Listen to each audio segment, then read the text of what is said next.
O Conexão Ciência e Cultura está de volta. Nesta edição você confere a palestra do escritor e jornalista Laurentino Gomes. Neste bloco, ele fala dos fatores que levaram o Brasil a deixar o sistema monárquico de governo e adotar a república. Esse é o tema do livro 1889 e você confere agora mais um pouco da palestra. No livro 1889, eu falo do Império Brasileiro como uma miragem.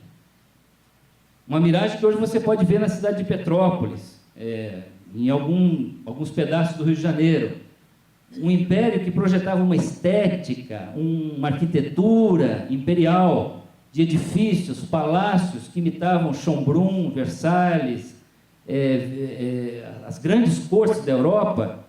Um imperador que sempre aparecia circunspecto, vestido de preto, precocemente envelhecido, como diz a Lilian Schwartz, inspirando respeito ao resto do mundo, amigo do Victor Hugo, do Granbel, dos grandes poetas e filósofos e pensadores dessa época, que sempre aparecia com um livro na mão, ou um objeto científico como um globo terrestre, uma luneta, um telescópio. Mas a realidade nas ruas era de escravidão, de pobreza e analfabetismo. E essa é a grande contradição do Império Brasileiro. O imperador é o símbolo de alguma coisa que o Brasil deveria ser, mas não era. Ele diz assim, esse é o caminho, né? Se essa nação realmente quiser ser séria, levada a sério pelo resto do mundo e digna dos seus cidadãos, tem que amar as ciências, tem que amar a educação, tem que amar a leitura. Isso era, o imperador Pedro II era uma vitrine disso, era um showroom, né? Para usar um termo. Mas a realidade brasileira, então tem um descolamento entre a estética, a aparência, a iconografia do império e a realidade nas ruas. Então é muito curioso você observar isso. Então, se você tiver que fazer uma avaliação do Império Brasileiro, ele falha na tarefa de mudar essa estrutura.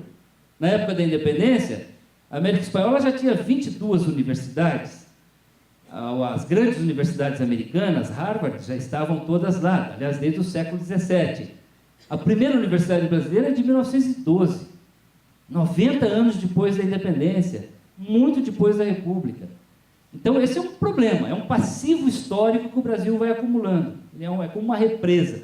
Só que esse século XIX é um século também muito transformador. É o século de Darwin, de Marx, de Freud, do telefone, da máquina a vapor, da locomotiva, da fotografia, do automóvel.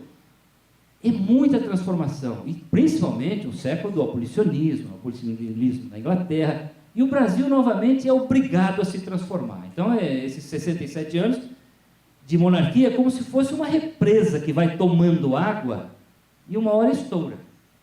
E eu diria que o ponto de inflexão é a Guerra do Paraguai. Eu diria não, os livros de história, os historiadores dizem isso, né? A Guerra do Paraguai é o apogeu e também o início da queda do edifício imperial brasileiro. Então, nesse momento, o Império consegue reunir forças que não tinha para enfrentar uma guerra que ele julgava que seria muito fácil de vencer, de acabar, durou muito mais tempo, mas no Paraguai ocorrem coisas muito curiosas, que, aliás, o José Murilo trata muito bem disso também. Quer dizer, há um novo sentimento de nacionalidade.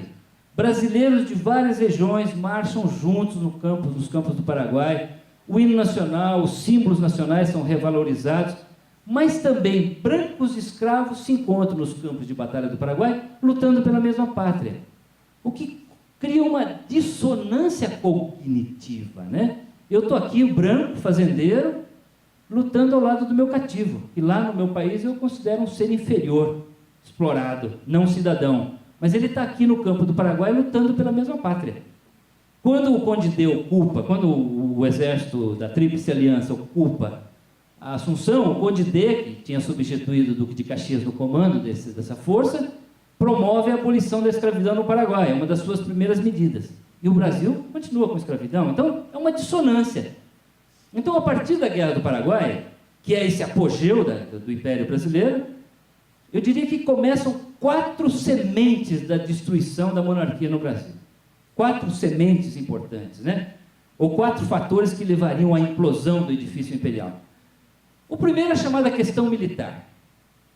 Durante a Guerra do Paraguai, as Forças Armadas foram muito valorizadas, ganharam orçamento, aumento dos soldos, dos efetivos, e as lideranças militares também ganharam grande projeção política, como o Almirante Tamandaré, o Almirante Barroso, o Duque de Caxias, General Osório, nós conhecemos bem os nomes. Acabada a guerra, o Brasil desacelera os seus investimentos, deixa de ser prioridade o investimento nas Forças Armadas. Os efetivos diminuem, os soldos são congelados, e as lideranças militares também perdem o prestígio político do qual elas gozavam até então.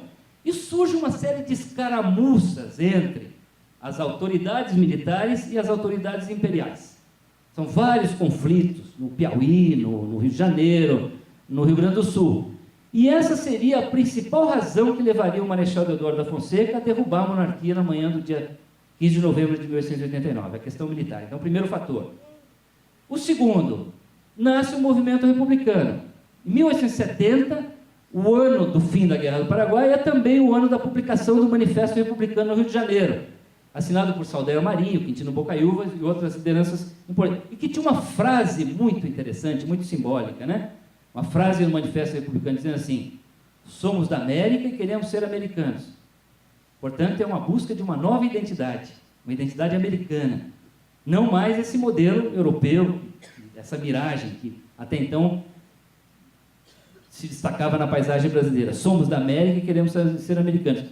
Mas a fundação do Partido Republicano também tem raízes na Guerra do Paraguai. Em 1869, para prestigiar o Duque de Caxias, que estava ali com desavenças na política do Rio Grande do Sul, o Dom Pedro II fez uma intervenção e ele dissolveu uma Câmara liberal que tinha a prerrogativa de constituir um novo governo e colocou os conservadores no poder. Ele quebrou uma regra que até então se mantinha de forma bastante inflexível no Império, essa alternância entre os partidos liberal e conservador. E surge uma dissidência do Partido Liberal, que seriam os republicanos. O Saldanha Marinho, o Quintino Bocaiúva eram todos dissidentes do Partido Liberal, nascidos de um problema relacionado à Guerra do Paraguai. Então, segundo fator, o começo da campanha republicana, em 1870. Terceiro, um problema sucessório no trono brasileiro. O imperador está velho, cansado, doente, com diabetes, e começa a dar sinais de que não viveria muito. Agora, a sucessora do trono era uma mulher, a princesa Isabel. Então, temia-se que, na hipótese da morte do imperador Pedro II, quem ia governar o Brasil era uma mulher, num país machista, conservador, patriarcal. Grande dúvida, né? Haveria a possibilidade de um terceiro reinado com uma mulher no trono? Uma mulher conservadora, muito carola, muito católica, muito submissa ao Papa, o que causava uma estranheza na intelectualidade brasileira. Casada com um príncipe estrangeiro, o Conde D, que tinha um sotaque muito arrastado, ele nunca aprendeu a falar o português de forma fluente, e então os brasileiros diziam o seguinte: olha, na hipótese de um terceiro reinado, quem vai governar o Brasil mesmo é um príncipe francês. E havia um trauma em relação a isso desde a época da independência, de um príncipe estrangeiro no trono brasileiro. Então esse é o terceiro fator. O quarto fator, a abolição da escravidão. No fim da Guerra do Paraguai, renasce com ímpeto a campanha abolicionista que estava morna, desde a lei de Eusébio de Queiroz ali. Então, a campanha abolicionista, ela é a primeira grande manifestação popular de rua no Brasil, toda a história brasileira. Milhares de pessoas acompanhando os comícios do Joaquim Nabuco, no Recife, as manifestações dos abolicionistas no Rio de Janeiro e assim por diante. É uma pressão tão grande interna do movimento abolicionista e externa, na Inglaterra. O Brasil se tornou um pária internacional, mais ou menos como a África do Sul, no regime do Apartheid, um Brasil que se recusava a abolir a escravidão, que o trono brasileiro se torna abolicionista também. Então, em 1888, quem assina a Lei Áurea é a herdeira do trono brasileiro, então princesa regente Isabel. E aí ocorre o seguinte: é como se o Império tivesse tirado o tapete da sua própria sustentação. Aquele pacto se quebra. E não é por acaso que apenas um ano depois da abolição da escravidão, cai a monarquia e começa a república. Tem uma carta muito interessante do Joaquim Nabuco para um amigo, nos meses que antecedem o 15 de novembro de 89, em que ele diz o seguinte: a lavoura está toda republicana. O que ele está dizendo?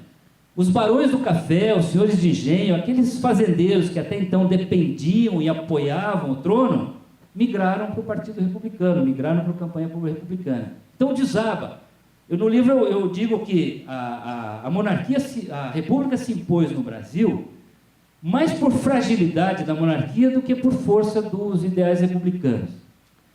Porque assim como havia essa miragem, essa contradição no Império Brasileiro, há uma contradição também na República, no nascimento da República no Brasil.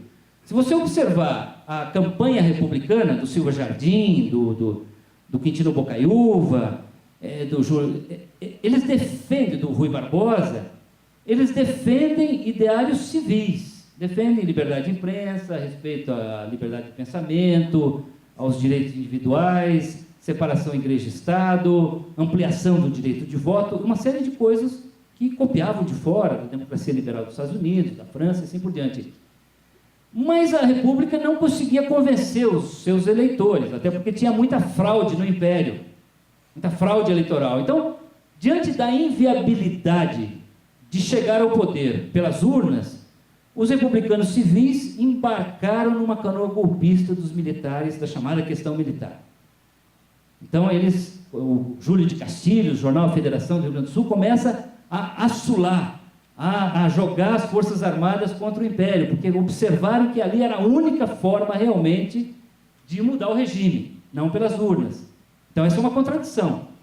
Essa república que defendia liberdades individuais, direitos civis, ampliação do direito do voto, ela vem como uma ditadura, como um golpe de Estado pelas armas, a ditadura do Marechal Deodoro da Fonseca, do Marechal Floriano Peixoto, o Marechal de Ferro, que consolida essa república, ferro e fogo, milhares de mortos em Canudos, na Revolução Federalista, na Revolta da Armada. A república paga um preço muito alto pela sua própria consolidação no Brasil, desmentindo o mito de que o Brasil é um país pacífico, cordato, que aceita transformações sem sangue, sem sofrimento. O programa de hoje fica por aqui. Continue acompanhando a programação da PUC TV e entre em contato pelas redes sociais. Até a próxima!